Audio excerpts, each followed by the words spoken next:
سلام دوستای عزیز، امروز ما یک نمود کیک تیار میکنیم. برای ما چه لازم است؟ 180 گرم شکر، 150 گرم مارگارین، 270 گرم آرد، 80 گرم سمیتانه، 200 گرم چرنیکه، 4 دانه تخم، یک کمک نمک، یک قاشقچه وانیلی ساخر، 1.5 قاشقچه رزرخلیتل. در اول مارگارین رو می اندازیم همراه شکر.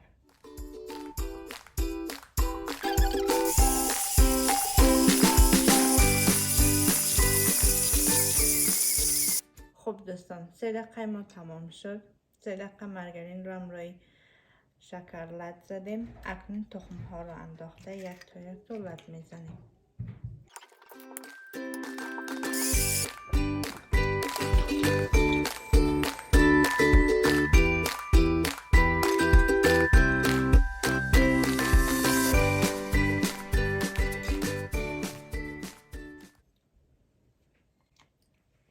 سمیتانه می اندازیم، رزرخلیتل می اندازیم.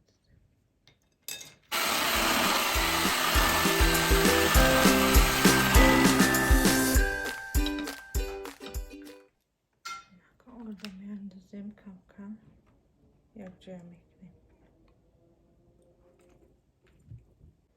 خمیر تیار شد.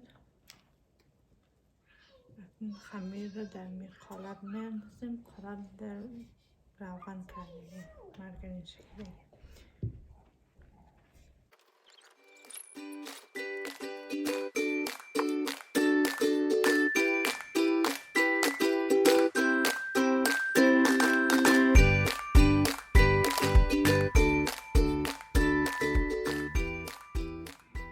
در چرنیکه یک قاشق کرخمل می اندازیم. فرق نداره از چقدر کرخملی که باشه.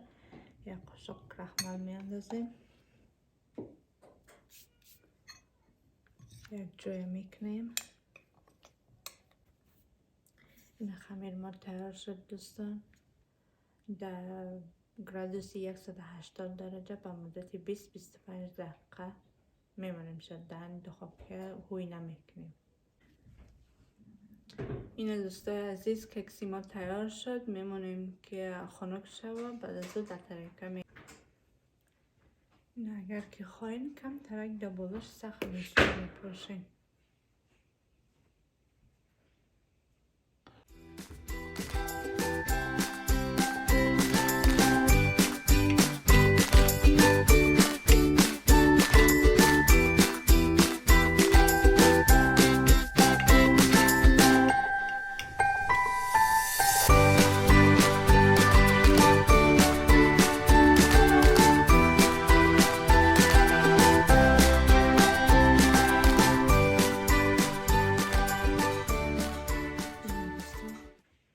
شبیه خوش راحت پختگی